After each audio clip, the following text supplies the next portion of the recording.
Welcome back to another episode of Sailing D's Knots. We are still in the boatyard in Trinidad. We have to paint the bottom of the hull, and we're still making mistakes along the way. The best part about boat life is spending all day making a mistake that you didn't know you were making, and then spending all day the next day fixing your mistake. And that's really cool. So despite having a crinked neck, Simo's really taking care of us. She sanded the whole bottom of the boat, and now I'm just mixing paint for YouTube. But in reality, as soon as this camera goes off, she's going to be the one that's mixing paint, putting paint on, primer everywhere, and then hopefully in a couple days I'll be ready for the anti-fouling. And if you haven't subscribed yet, please do. I'll only ask 7 more times. Alright, now let's get back to me messing up the paint job. I have to grind away these big blister style holes, gashes in the boat. They're pretty deep, but I'm going to use this grinder with a 36 grit rotating blade on it. And what I have to do is get down to the hole, but I can't go too deep because I don't want to remove any of the keel. And then on top of this, I'll epoxy and then start my painting process. So we just have a couple of these to hit and we'll be in action. This is probably 2 or 3 millimeters deep, and there's quite a few of them around the boat. And in the meantime, I'm just going to epoxy over. Oh man, I just stepped in that freaking puddle. All right, so in the meantime, I'm gonna epoxy over these little mini holes, and I think if I epoxy over these, I'll make it nice and flush, and then I'll sand it down, then put a coat of primer and stuff over top of it, and then finally some of this, what they call anti-fouling. It stops marine growth. So I'm off to go buy some supplies. Hey, yeah, I got the goods. I got the balloon, which is basically a fairing compound, and epoxy. So we're gonna go smack this thing on the boat. Time for BoatProjects. Bruce is doing free colonoscopies at the boat. The best part about boat life is spending all day making a mistake that you didn't know you were making, and then spending all day the next day fixing your mistake. All right, so shout out to Escapade for letting us use their epoxy filler. Jace, this shout out is for you specifically, because it was such a nice gesture. However, I mixed the epoxy filler wrong, and now I have to go through and get this glue out of each one of the spots I put it in. So it's no easy process. The sander doesn't work. The only thing that works is scraping it out with the putty knife and then using acetone. And that's not even taking forever, so that's cool. And I don't even repeatedly get acetone in my eye either. Okay, all jokes aside, we are now ready for epoxy part 2. I'm making 2-part epoxy to fill in my crackus.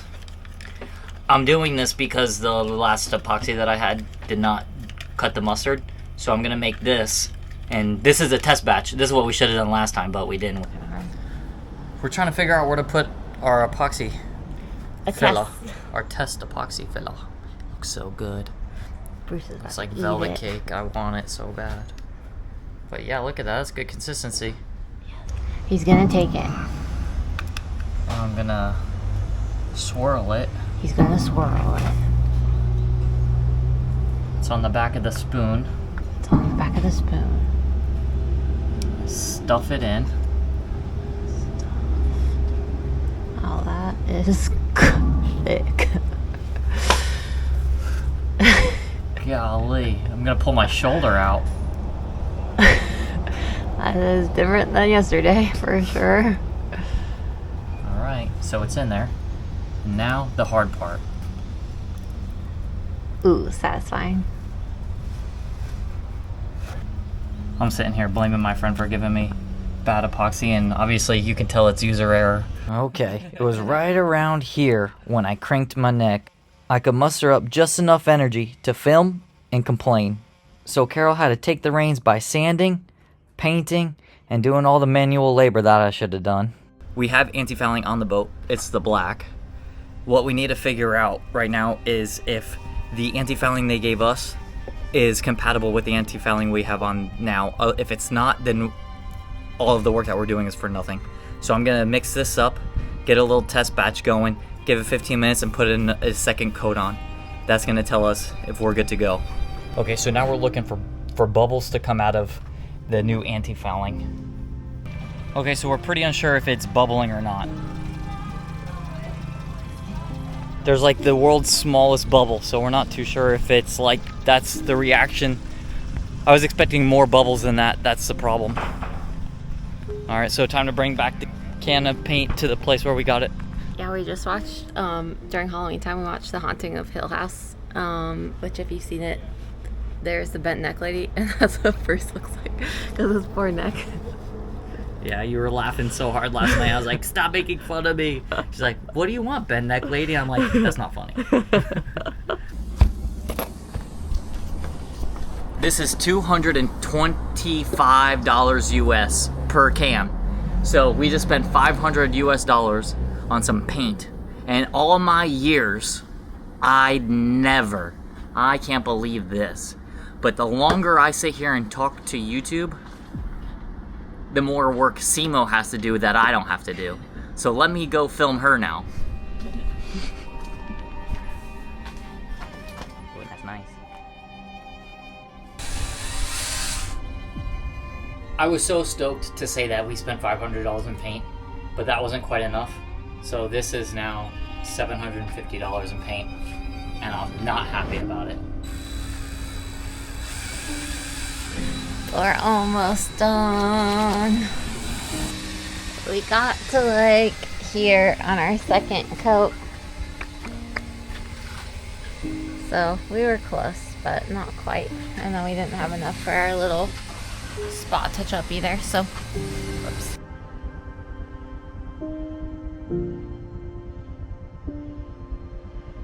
So our dinghy is infested with red fire ants. So we got these little ant baits to kill them. They're on my feet. Oh, they are on your feet. Ah! Keep getting bitten. Yeah, I just had one crawling on my belly here. I guess also we're just Like when I knock on the dinghy, they come pouring out, but they like the juice.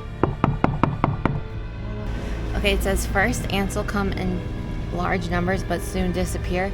This product is specifically formulated to allow worker ants to consume the product and survive long enough to carry the liquid back to the nest and deliver a dose to the rest of the colony.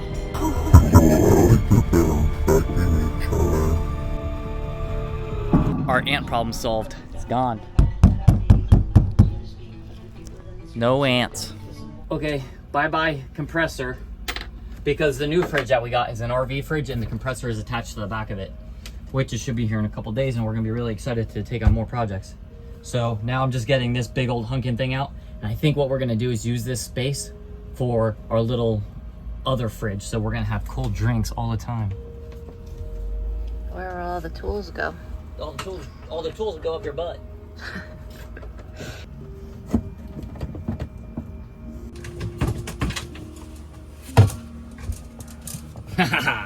Eureka! Well, this thing is worth $2,000, but I'm gonna throw it in the trash because I don't want to deal with it. What you doing? We just woke up, and the first thing that Simo said to me was, thinking about doing the fridge? And I said, how did you know? And so, just went to the bathroom, and now I came back, and while Simo was getting ready to walk, I said, I don't need to brush my teeth. I need to think about this fridge. So, what we're looking at, oops, there we go, is, I think this is a cap, and I can't,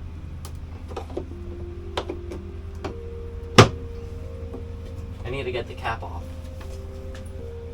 The cap looks like it's part of all one big, it looks like it was fiberglassed into the, together on the inside here, because there's no screws or nothing. But if there's one thing I know, and it's demolition. Yeah, but the next fridge that we have, that we bought and we freighted here, it's huge. So clearly yanking on a fiberglass thin fridge 3 times ain't gonna do the job. So it was time to get itchy and remove this fridge piece by piece.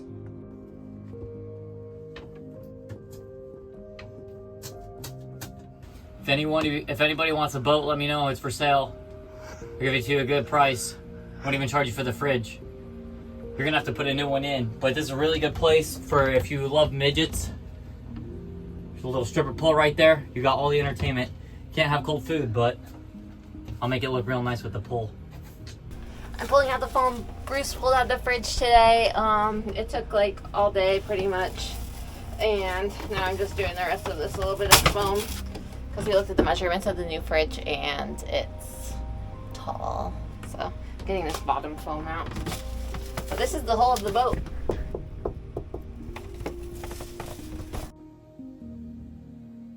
Alright, so this is how our new fridge sits. It's definitely not perfect, but it'll do for now and it'll keep our ice cream nice and cold. And that's a wrap for Boat Projects.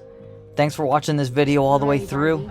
If you're new here, watch the video where we upgraded our engines, and don't forget to subscribe.